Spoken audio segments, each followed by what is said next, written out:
Welcome to Timeless Voices. These interviews were recorded in July 2024.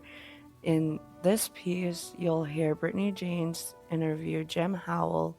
Jim Howell is 74 years old and an Inuk Elder in Happy Valley Goose Bay. We spoke to Jim at the Labrador Friendship Center.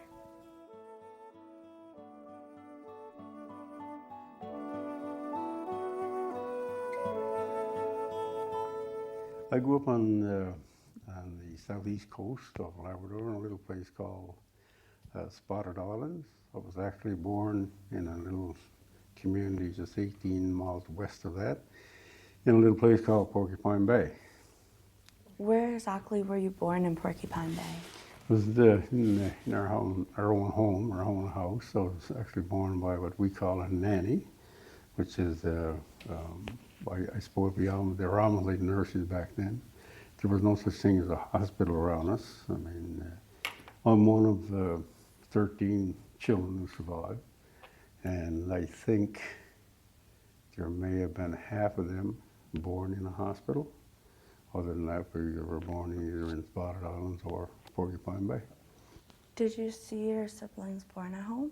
No. Back then, I guess, was a little bit different than what is now. You're encouraged to go into the hospital to see your children being born or whatever. Back then was pretty almost like a special secret thing that happened. Basically what happened when the mother was in labor or going into labor, all of us children were asked to go somewhere else, okay? And then after the baby was born, of course we came back to see your siblings. But that was the old way of back then. It was pretty hush-hush, quiet kind of thing. How many siblings do you have? There's 13 of us. I'm the second oldest.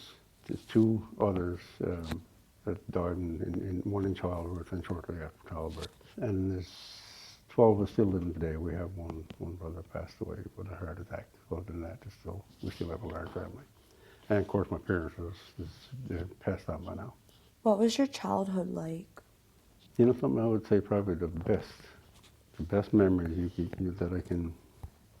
I would encourage. It's unfortunate the kids today can't go back to the childhood that we had, right? You got to realize there was no TV, no cell phones.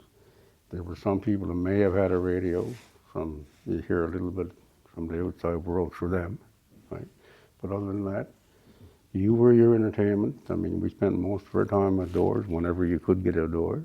Like in winter and summer, it didn't make any difference. But depending on where you lived, like if you're in Porcupine Bay, of course we were in the more sheltered area in the woods and that kind of stuff. And that was the reason why we moved into bays, to make things easier and stuff like that. But other than that, our childhood was mostly outdoors. Just sliding and playing, making snowmen, playing with husky dogs, anything to entertain yourself. How was your life different in them days? Oh my God, it's like night and day. I mean, everything's at your fingertips now. I mean, back then it was all work, or play, or do whatever you want, at the time, depending on the time it was. But today, I think it's just too, well, it's a modern world where technology is controlled by technology. And you have to have it. I mean, I just got rid of my land-based phone, for instance, right? I mean, I didn't need it anymore. It was getting harassed by calls and that kind of stuff. But now you can't move without having a phone. You can't go back to the coast, without having a phone. Everybody now, I'm sure a lot of you heard of Starlink, which is the latest communication, right? I mean, everybody has them. You see people now with them in their trucks, in their boats. Wherever you go, you have communication, which is a good thing, there's nothing wrong with it. But I don't know, there are days, I'll just give you an example. I went to the coast 2 weeks ago, the 1st of July, around the 1st of July. Now I was there, I'm 74 years old, but I went back, I had to do this for my own peace of mind. I went back on Spotted Island. I spent the whole week, not a person around me. So I didn't speak to anybody. I didn't have to talk to anybody. I had communications if I needed. And you know something? It's something I had to do, and it was so peaceful. Just to be able to get up in the mornings, or now you wake up in the mornings, you hear a brook running. You hear the seagulls. hear other animals. You see other animals you don't normally see when other people are around. Right? It's just these beautiful memories. That's all it is. And a lot of a lot of people today will never ever get to see it. But I had to do it for peace of mind, and it was great. And I survived. Do you remember when the first radio came to town? Oh my God. It was probably early 50s or late 50s, I would say, late 1950s, somewhere around there. We didn't have a radio in my own immediate family. My grandfather had one, and there was others around that. But I mean, it was almost like a tradition then that a lot of the people would gather in a certain house in room and just to listen to the radio and that kind of stuff. I can remember one time, you guys are not going to remember this, but there was a boxing match between, I'll never forget it, between Sonny Liston, this fellow, big boxer, and this fellow Floyd Patterson, who was a smaller fellow than me. Everybody stayed up, everybody gathered in the homes to listen to the fight. The fight lasted 1 minute. It was over. But that's the thing, the way things were. Everybody seemed like they came together, and there's more camaraderie back then, I think, than it is today. Okay, but I can remember that very plainly on the radio. You can only imagine everybody listening to, all excited about the big fight, and all of a sudden it was over. But that's just one memory of it. But no, radios, see, then the radios came, and then after that, then you came your VHFs, very high frequency radios, where you could send messages back and forth to communities and that kind of stuff, and that was up and down the coast everywhere. So there's one radio or radio telephone in each community. Okay, so I mean, you could then get a few messages back and forth home. It wasn't a lot, but I mean, there's still messages you can get back and forth through that means of communication. What was it like to pick up a radio to talk to the next community or something? It was great. I mean, like the technology, you could see technology was coming our way, and that was the VHF radio, the very high frequency. Then there was, between that, just after that, they used to call the CB radio. Okay, like every household had a CB radio. I mean, it was almost like picking up your phone and dialing on the phone. I mean, you pick up a mic and you had call signs for every household, and they could reach probably about anywhere from probably 20 miles maximum. Could you tell me more about what you miss about the old kind of communication? It's, I guess it's not like I said, it's time that's coming, and I mean, fishing boats had the VHF and all this kind of, everybody seemed to have the CB radio, and it was so good, to be able to communicate, I guess. I mean, it'd be less worry for parents and that kind of, less worry for people not knowing where people were and that kind of stuff, so. And the Labrador coast back then, there was a lot of smaller fishing vessels, a lot of fishing communities all around the coast. Not like it is now. There's a lot of abandoned communities now, so you don't have the communications anymore.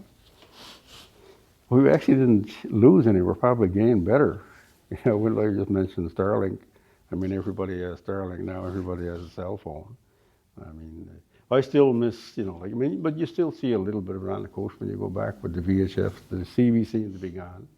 But yeah, you still miss that being able to sit down in the evening and listen to people yarn about their day, whatever they did in the daytime or whatever they planned for tomorrow and that kind of stuff. I know here in Lake Melville was really big down here one time, and all up and down the shore here. I mean, everybody had their plans, and it was great. It was great to hear people talk, and just communicate back and forth. Just see what's going on one side of the bay, or what's going on the other side of the bay, or what's planned for the weekend, or what they got for the weekend, and they're hunting and that kind of stuff. So it was good that way. But now it's a little bit different, a little more solid, I guess, a little more personal, I suppose. With the phone, that you don't hear the public broadcasting anymore. I want to take you back to one story, though. We talked about what we did in the old days and stuff like that. And we used to play soccer, or football, we call it. Right? It was always football. And we were growing up, in Spotted Island. The last winter we stayed there was back in 1964. And we never had a soccer ball. But we came up with the idea that we made our own soccer ball out of sealskin. Now, you couldn't put air in that ball, so guess what we did with it? we stuffed those rags. So, yeah, you can laugh. But we actually used that ball the whole winter. It came apart, you sew it together, you keep kicking it. You keep kicking it and draining whatever you had to do with it. But it was entertainment. But that was the kind of things you did to create entertainment for everybody, right? And that was great.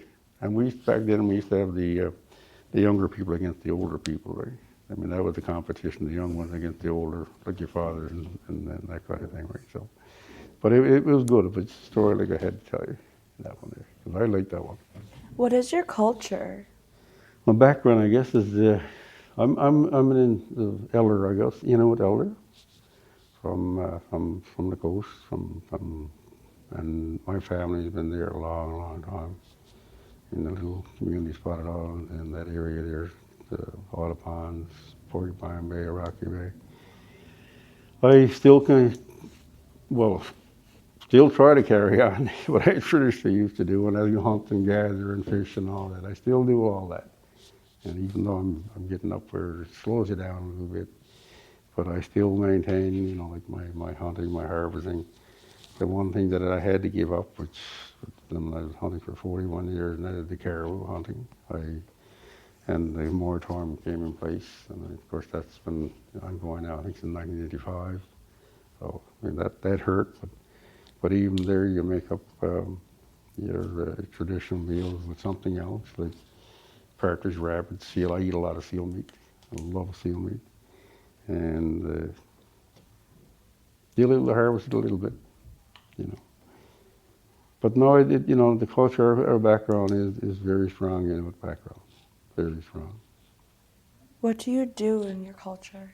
Well, I try to teach it. I try, to pass it along to younger people, like this interview here, right? I mean, I'd like to be able to, keep it up, and I'd like to be able to. I taught all my grandchildren the way I was raised, and I mean, I have 7 grandchildren now. I mean, I know they're not all going to go back to the same way, but wherever I get the opportunity, if somebody asks me to come and do an interview such as this, I will, try and pass the culture along and try to keep it alive as long as I can. Okay, and encourage kids. You got to encourage kids to go back and see the way you live. You have to. If not, you'll never understand where you came from, really. What are some of the traditional culture activities that you love? Pretty well everything. I love the outdoors. I like, I still like to hunt and harvest. I still like, to do all that. I mean, even when I was up here, I spent a week out there. One of the things that I was getting a little bit low on food. I didn't want to go to the store. I just took my shotgun one out and shot a bird from my supper. I'm still able to do that, and I still enjoy doing that. I don't over-harvest. That's one thing. I am a very conservation-minded. I'm raised, I guess, after 30 years of a conservation house game, and I still preach conservation. Only take what you need. You don't need it, don't take it. If you don't like to eat it, don't harvest it. That kind of thing. But I still like to hunt and harvest. I still like the outdoors. I love the outdoors. And unfortunately, it's getting harder to do all the time. How did you hunt seal growing up versus the way you would hunt it today?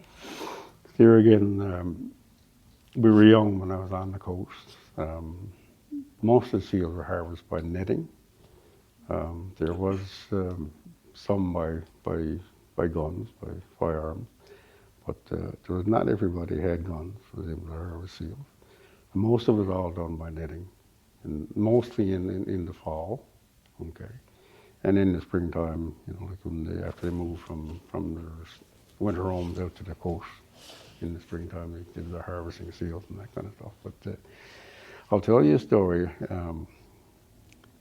and this I actually saw, okay. Back then, when this was in the spring, okay, and you never had motors to go on a boat, okay. We had a rowboat, and I wasn't allowed to go hunting because I wasn't old enough. So my brother went out with two of my uncles, and they harvest what they call a square flipper. We call them square flippers, okay. The scientific name is a bearded seal. Okay, they can be, 10, 12 feet, 500 and 600 pounds heavy, okay.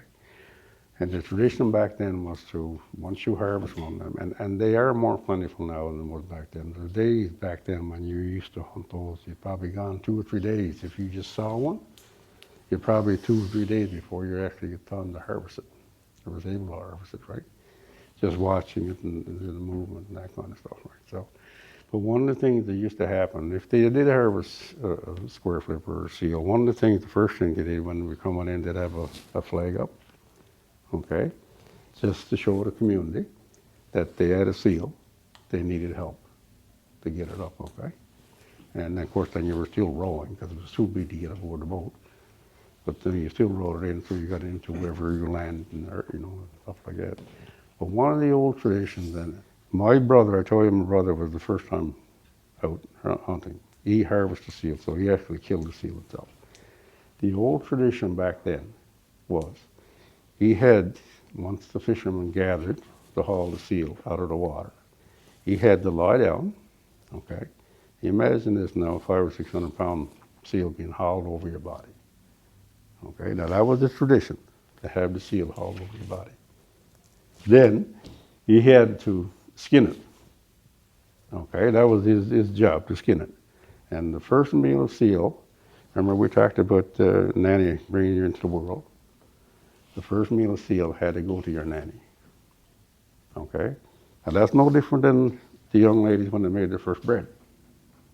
When you made your first bread and baked, the first loaf of bread had to go to your nanny. It's the same thing. But that is the story, I didn't record it to save it, okay? But that was the tradition back then when you harvest your first seal, first big square flipper. Can you imagine though, and of course, skinning, you talk about skinning seals and stuff like that. The square flipper were used mainly for skin boot bottoms because it's so thick. Okay, I don't know if any of you have heard about like double sewing a skin boot to make it, it wouldn't leak.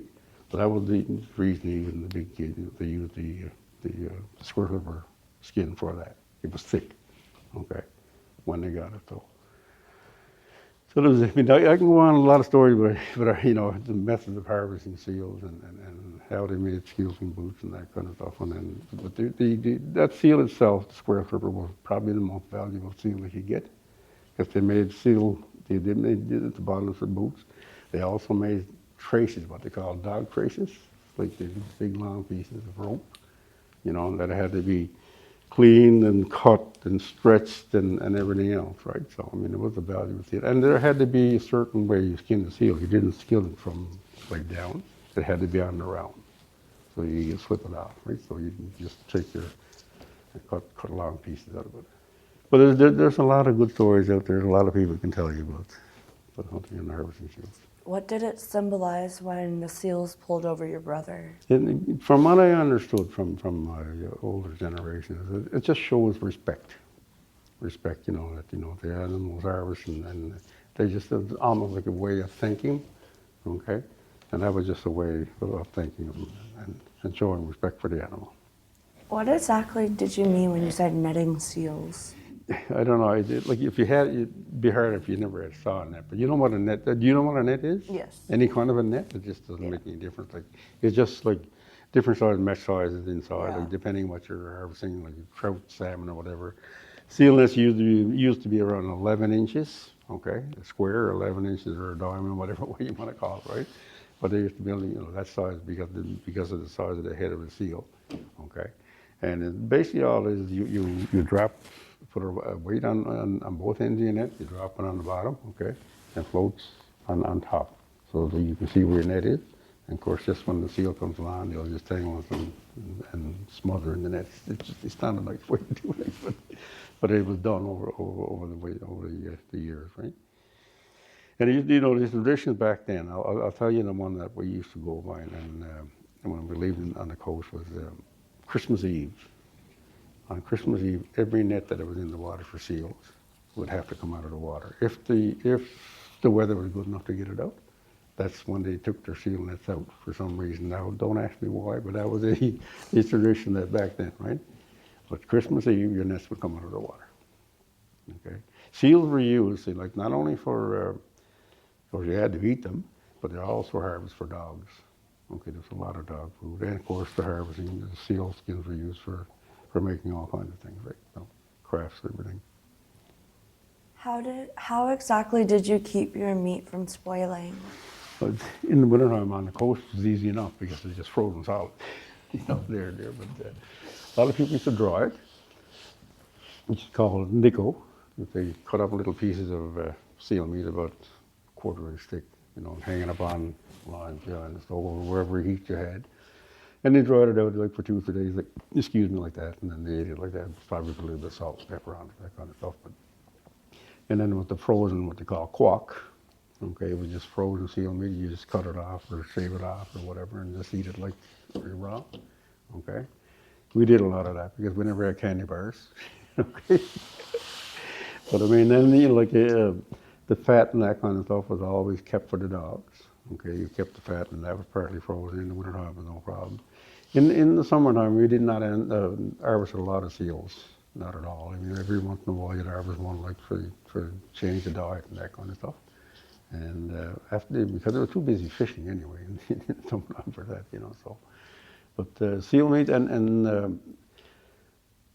I mentioned the netting of seals. I mean, obviously the seals are drowned. Personally, I didn't like drowned seal because of what happens to seal. I mean, I don't know if we should say it or not, but anyway, it drowns. It actually smothers in its blood. Okay. So the blood goes through the meat. And the way the old people used to get rid of that, they used to what they call parboil it. Like you boil it and boil it and boil it just to get the blood out of it. Okay.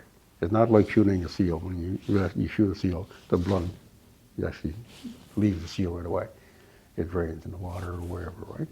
I mean, that's the difference. And it is a different taste. And as it is a different taste with different types of seal, like the square flipper and the daughters, we call them, or the harbor seals and that kind of stuff are much better eating seal meat because it's younger, it's softer, and it's easier to cook. That kind of cook. And you can fry it, you can stew it, you can boil it, you can dry it. There's all kinds of ways you can do it. Okay? Because it is good. It is good. You see, people, but there's nothing wrong with that, right? A lot of people don't like it. That's fine. Do you have a favorite way to have seal? Yeah, I fry. I like it fried. Fried with a few onions and potato and fresh bread. Yeah, so a lot of people put, and a lot of people do put vinegar, use some vinegar to taste it on that. No, I just like it like it is.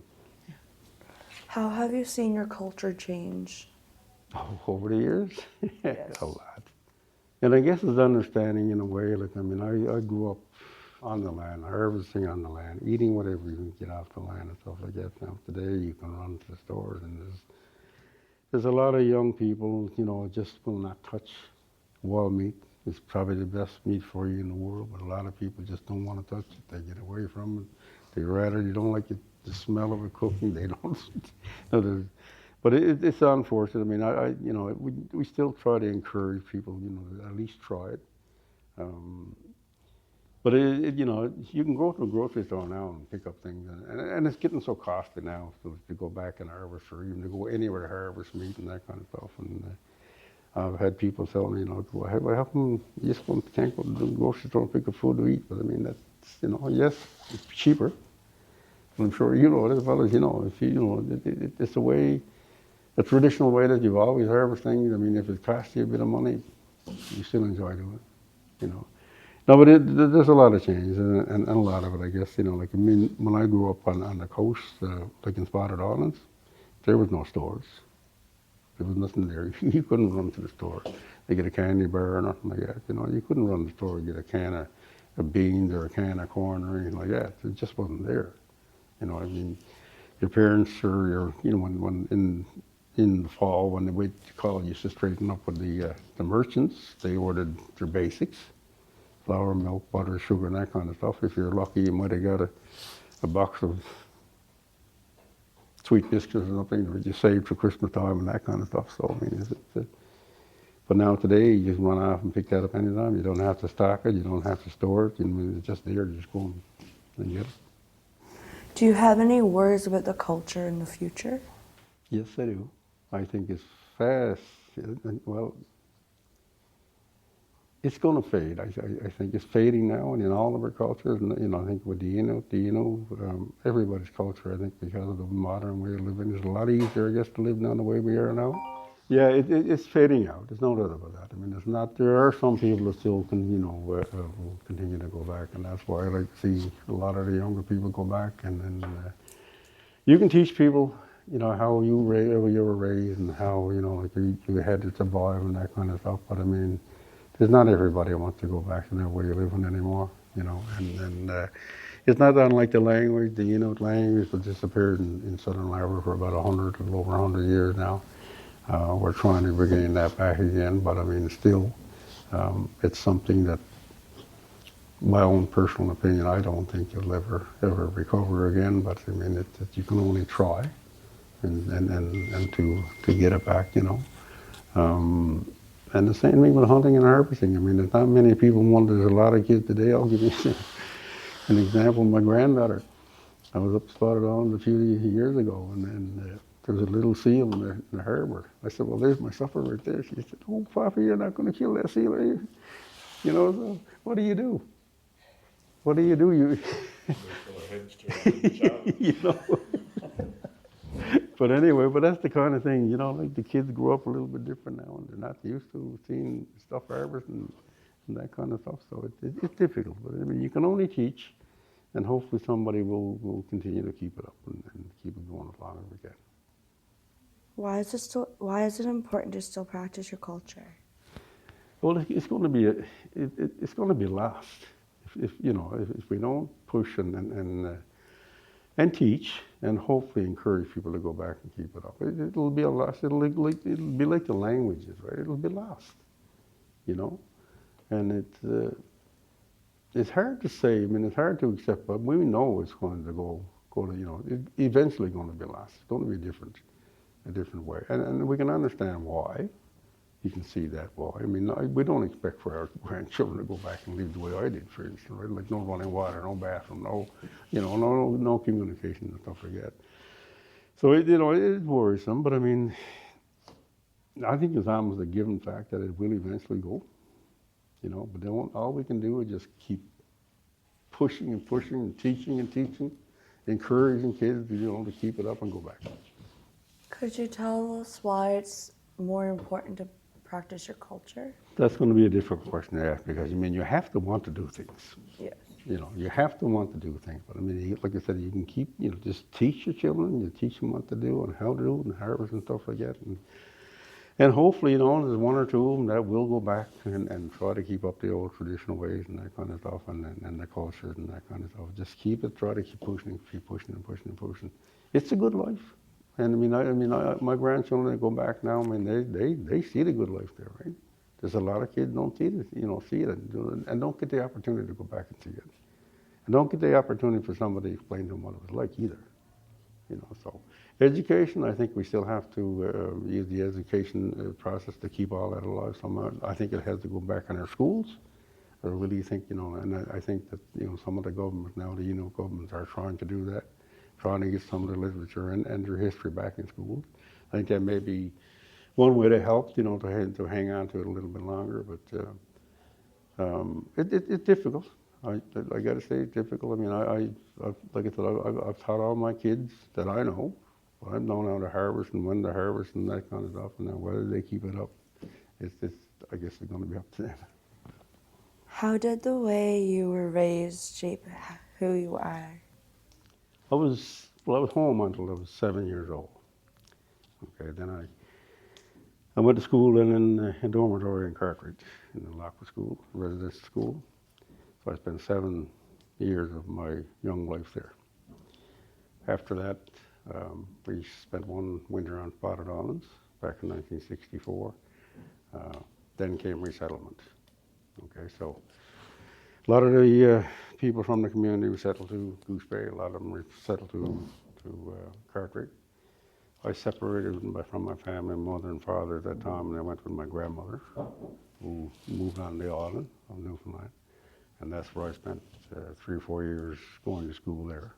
That was the only means of getting school back then. There was no, with the exception of 1 year, there was only one year of school in Spotted Island, and that was 1964. After that, then they closed the school.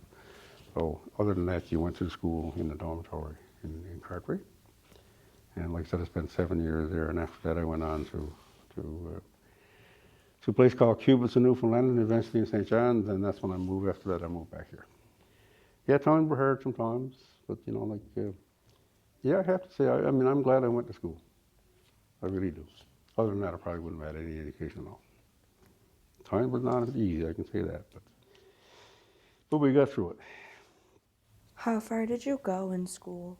I went to, what was the grade? My God, you got me now.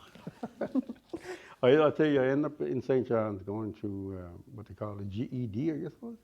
So upgraded to whatever, 10 or 11 at that time. I left that and I went back to the fishing boat again. Things didn't work out there. So I came back here 1 year, back in 1981. There was a position open with the Department of Fisheries and Oceans. I applied for that and I got that, so I've been very lucky. I won't say a lot of education, but I was lucky enough to be able to get into a government field job. And I retired from that with 30 years of service, so I'm very lucky that way. What was it like when Spotted Island was settled? Actually, it didn't change much. It really didn't, because I mean, you resettle when you came to a larger community. But like our fathers and uncles and aunts, they had to go back still to make a living at the fishery. So I mean, it was still a summer community, right? And even today, Spotted Island is a big community. I mean, you're looking at an average over 100 people. If you go in July, August. People there in the summer. Yeah, and men, women, and children, and there's a lot of children go back there, right? And it is still, and believe it or not, people are still building cabins there. So it hasn't changed very much, so. Except for myself, people that go getting a little bit older, you can't get back as much as you want.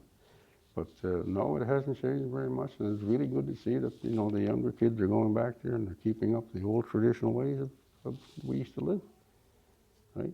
But there again, things have changed. I mean, like you got your Starlinks now. Everybody got your generators. Everybody got your power and that kind of stuff. Everybody got water and sewer and that kind of stuff. I mean, and there's nothing wrong with that.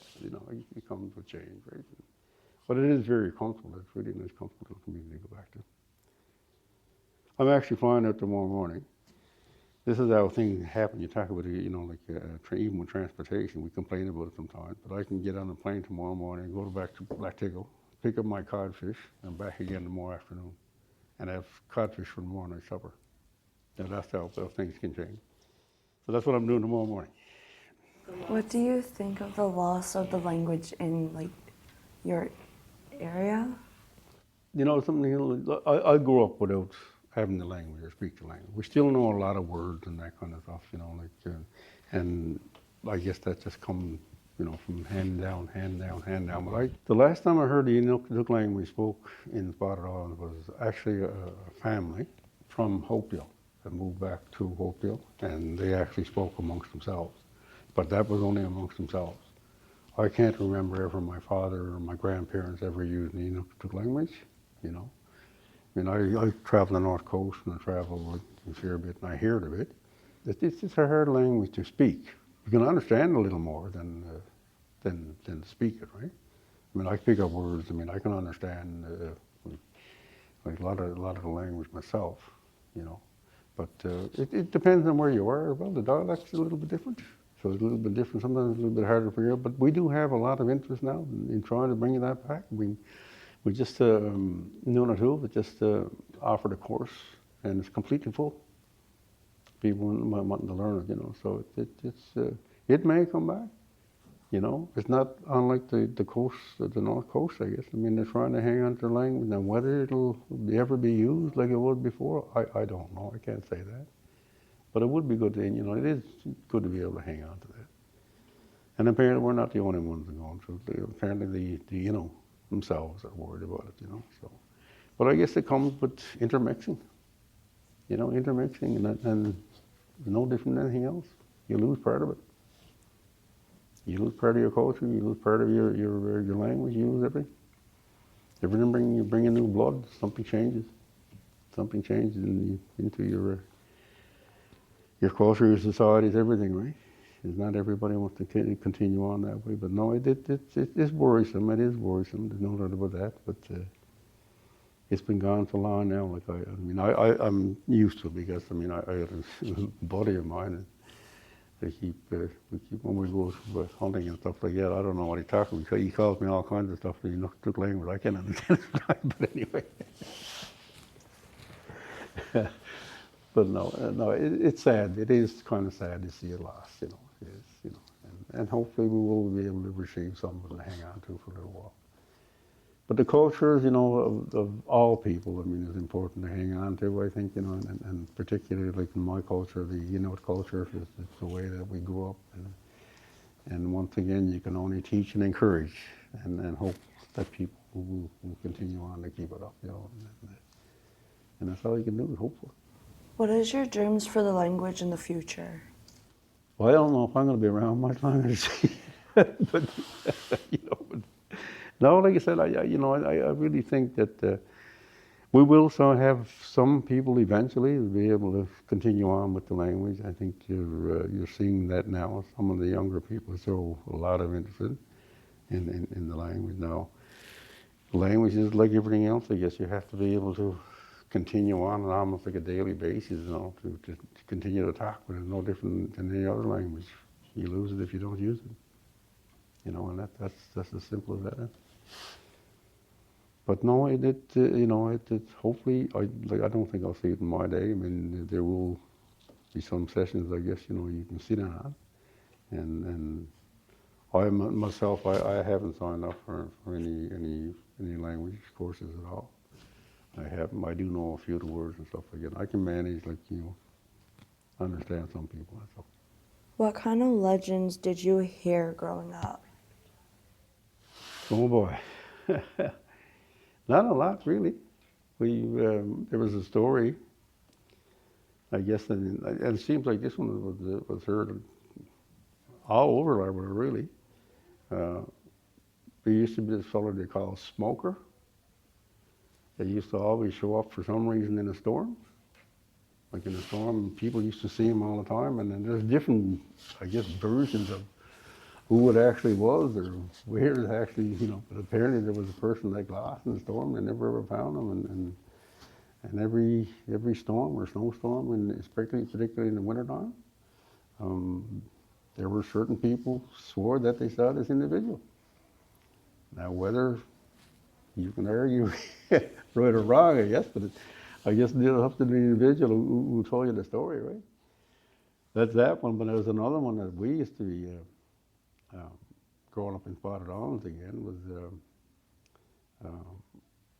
every foggy day that we used to hear a motorboat. There are certain people used to hear a motorboat come into the harbor, never land, but swear they heard the motorboat going back out again. And nobody could ever figure that one out either, who it was or where it was, but then they go back to maybe the fellow that was lost, that kind of stuff. That's just the beliefs they had, right? That's the two that I can remember. I can tell you one that I actually saw myself, and I still can't figure it out today. It's not, I don't know if you call it a legend or not, but it's something myself and my brother we were standing on a bridge, and it was a real foggy evening. And we looked up and we saw this bright light coming in from the southeast or east, right? And it came in a real slow pace like that. And it came in and went right down what we call down a run, right? No sound, no nothing. We asked everybody, we still to this day can't figure out what that was, but we both saw it. And we looked at it and said, what was that? There's things like that, there's other legends that people have seen lights and that kind of stuff, and unidentified lights, and that's pretty common. But that, the legend of Smoker, I think, is a pretty common one everywhere, I think. Why is it important to pass on legends? No, it's there again. It's almost like part of your culture. Like it was the old storytelling, I guess, back then, because that was another pastime. It was storytelling, listening to the older people tell you stories and that kind of stuff, and that was, the legend was probably part of that, You know, probably where it came from, a lot of it, right? Because I can't ever remember seeing smoke. I mean, you always knew it was in the back of your mind, you know. I mean, there were some religious ones there that, you know, like I don't know if you ever heard them or not, and I don't know if I should go there or not, but anyway, there was some religion ones. But Good Friday was always a very religious part, you know, and then, my God, I mean, our parents back then, they were religious, there's no doubt about that. I mean, even to go outdoors, you wasn't even allowed to go and pee outdoors, like, you know, because it was in the Lord's face and all that kind of stuff, right? I mean, and back then you had what they call the honey bucket, right? You know, I mean, everybody had a honey bucket, but I mean, all you had, and then you wasn't allowed to empty that honey bucket onto a certain time in the daytime, right? That kind of stuff, you know. So there's a few like that, you know, that some you probably haven't heard, but that's just a couple I can remember. What is your advice for teenagers? Oh, I think, you know, one of the things I'll always tell kids, respect your elders. Not only elders, everybody. Respect everybody. Listen, you know, listen and learn. You're talking about cultures and traditions and stuff like that. You know, show it, you know, then ask questions and be respectful. We were always taught to be very respectful of our elders. We were never speak when an elder was talking, that kind of stuff. Now, I don't expect for anybody to go that far, but I mean, that's the kind of things I would like to see the kids today, you know, like, and education. Get education. You have to have education. And if you do, if you're lucky enough to find work, you know, I've always told kids, and anybody, not only kids, even adults, it's not the day you worry about. It's when you're finished work. You look at what's happening to a lot of these senior citizens today. You can't survive on only security. You just can't do it. Nobody. They're forced to, you know, to work so long now, even after. Look at a way to find pension. You know, plan for the future. Make things a little bit easier for yourself, stuff like that. But above all, though, I think, you know, be respectful to everybody. You know, young, old, different groups, everybody. What is your advice for people starting their careers? Education first. You have to get education first, and I guess be clear in your mind what you want to do. You know, because I mean, it's not cheap anymore. Education is not cheap anymore. Not cheap anymore. So you have to be clear in what you want to do. Make sure you're into a career that you want to, right? You know, even though they tell you now that, I mean, you shouldn't stay in the career for any length of time. You should change careers. That's debatable, but anyway, you know to stay. You know, definitely get your education and be clear on what you want to do. You know, and right from the get-go, I think, you know, and then you'll be okay. Just set in your mind what you want, and then just be clear. Just go and go for it. Determination.